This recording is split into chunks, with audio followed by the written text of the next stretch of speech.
நிறைய பேர் என்னுடைய கனவு நிறைவேற மாட்டேங்குது அப்படின்னு சொல்றீங்க. அதாவது ஆசையினுடைய அடிப்படையில் உங்களுடைய கனவு இருக்கா, இல்ல விருப்பத்தினுடைய அடிப்படையில் இருக்கா, இல்ல தேவையினுடைய அடிப்படையில் இருக்காங்கிறத முதல்ல கொஞ்சம் ஆராய்ச்சி பண்ணுங்க. ஏன்னா ஆசையினுடைய அடிப்படையில் நீங்க உங்களுடைய கனவை கட்டமைச்சீங்கன்னா கண்டிப்பா அது நிறைவேறாது. அதே போல விருப்பத்தினுடைய அடிப்படையில் நீங்க உங்களுடைய கனவு கோட்டையை கட்டினாலும் அது நிறைவேறாது. கண்டிப்பா உங்களுடைய தேவையினுடைய அடிப்படையில் உங்களுடைய கனவு கோட்டையை கட்டுங்க. கண்டிப்பா உங்களால் அந்த கனவை அடைய முடியும்.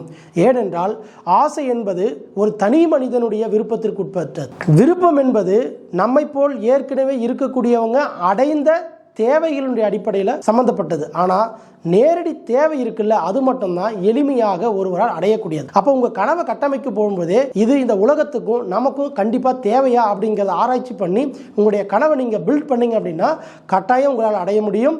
அதற்கு புத்திசாலித்தனம் வேண்டும். வெறும் அனுபவமோ அறிவோ இருந்தால் போதாது, புத்திசாலியாக நீங்கள் மாறணும். புத்திசாலியாக மாறணும் அப்படின்னா தேவையினுடைய அடிப்படையில் உங்களுடைய கனவை உருவாக்குங்க. எப்படி தேவையினுடைய அடிப்படையில் கனவுகளை உருவாக்குறதுங்கிறத அடுத்த வீடியோவில் நம்ம பார்ப்போம்.